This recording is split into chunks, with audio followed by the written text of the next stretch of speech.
koy mos a wax benn jour nga soofantal ko. dama seetaan Cheikh Yérim ñu di ko nuyu mu def émission ba pare ne ku ci mel ni profilu Cheikh Omar Diagne ferait un très bon premier ministre c'est-à-dire am na li mu gis ci dimension de l'homme bu dul lu dul Sénégalais yi li ñuy gis ci Omar Diagne bu toog nii rek. alors loolu naka la ko Sénégal mën a jariñoo. waaw man dama jàpp ne nous tous autant que nous sommes condamnés à essayer de servir notre pays quelle que soit la situation il y a nag 1000 manières de servir son pays. On peut le servir par l'action, on peut le servir par la parole, on peut le servir par la proposition, on peut le servir en étant à des stations de prise de décision. C'est que servir dëkk bi moo yaatu yàlla dafa def nag ni falu du mbir bu nit ki di defal boppam maanaam fal question de confiance la bu l'autorité di am ci nit ne kat toogal ma fële wala defal ma nangam loolu donc on peut pas le réclamer waaye nag même buñ la falul man dama jàpp ni on peut participer en donnant des idées et surtout en tirant la sonnette d'alarme boo gisee ni fi nekk di dem baaxul et loolu dafa may dal man lu bëree bëri ak le régime actuel damay gis y a beaucoup de d'actes yu ñuy poser actes yooyu baaxul méngoowul ak li ñu woote ci souverainisme ak si jub-jubal jubanti wala boog méngoowul ak li ñu yàggoon woote wax ko dig ko Sénégalais yi ba pare wàcc yoon boobu saa yu ma gisee actes yooyu dama koy indexé ne lii kat du bokk te lu ñu waxoon de façon objectivement léegi nag ku si gis nag leneen nag de manière subjective malheureusement mënu ma ci dara yaa ngi tudd léegi Cheikh Yérim c'est vrai que ñu bëri je l'ai regardé waaw et je me suis dit que il a parlé objectivement à mon avis lu tax ma wax loolu pour deux raisons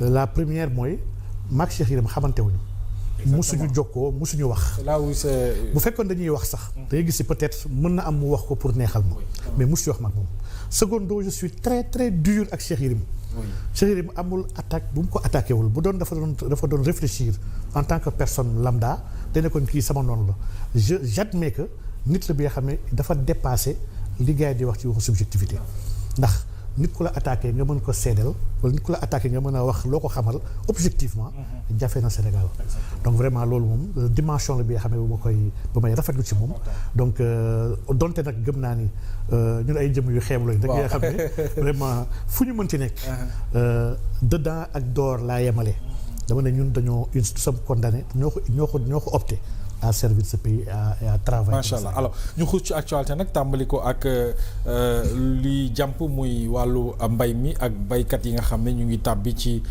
jafe-jafe gu métti ci wàllu gerte gi surtout am mënuñu ko jaay point de collecte yi jafe-jafe le prix plancher état mënu ko contrôler alors dama dégg benn borom xam-xam mu ne Sénégal mënees na ko développer jaare ko ci mbay mi. lu jëm ci sunu ay hydrocarbures sax mën na xëy jeex mais mbay mi moom tant que ñu ngi am des terres arables suuf ak yooyu maintenant yéen qu'est-ce que vous proposez wala vous préconisez pour que mbay mi jafe-jafe yii ñu ciy am mu dañ ba faaw. waaw man dama gis ni d'abord damay massawu le monde rural. oui ndax vraiment ñu ngi dund jafe-jafe yu métti et jafe-jafe yëpp manque de leadership la ak manque de volonté. Et de vision claire sur la question de l'agriculture.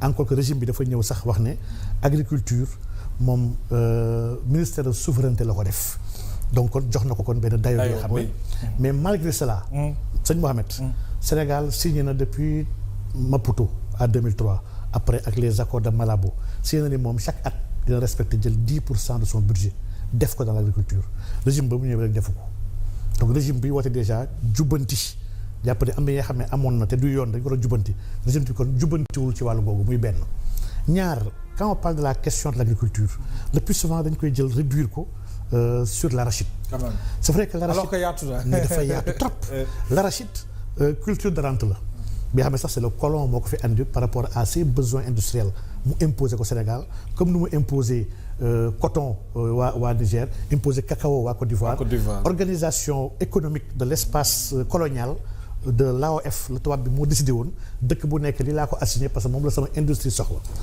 donc ñun ba ñu jëlee indépendance sax déjà malheureusement on a continué parce qu'il y a eu des résistances surtout avec les marabouts nga xam ne c'était pas facile ñu si bëri si gerte bi lañu bëggoon des ñoom état mënul woon a weñ seen loxo donc kon boobu ba léegi l'état n'a pas réfléchi réellement ci une alternative par rapport à ça c'est vrai que 30% même des surfaces arachide bi moo ko jël donc arachide boobu dafa am doole.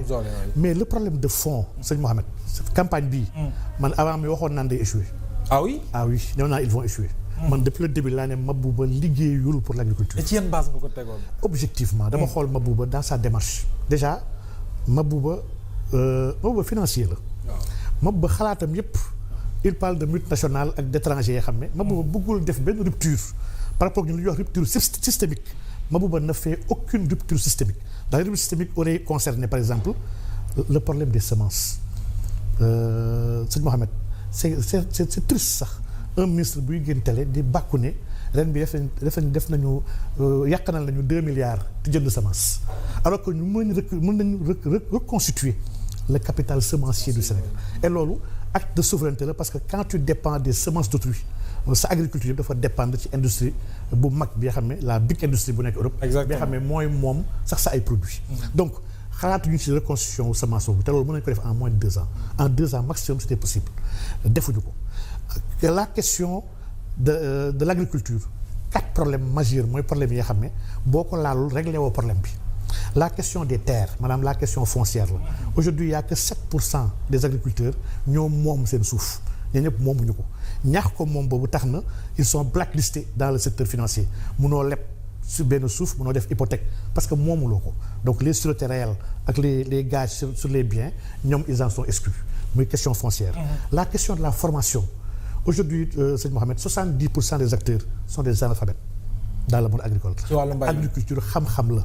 science la yàlla daf ñu woo ci xam-xam ne iqra mooy première injonction bi yàlla joxe jàngal donc 70% jànguñu 17% yi seen niveau élémentaire lay am primaire la ñuy am 6% ñoo si dem niveau secondaire y a que 4 wala 5% ñoo si jàng ay études sur agriculture. kon njàng mi da cee am solo. mooy lépp kon mbay nekkatul xëy rek génn sa kër yor say dem sa kii.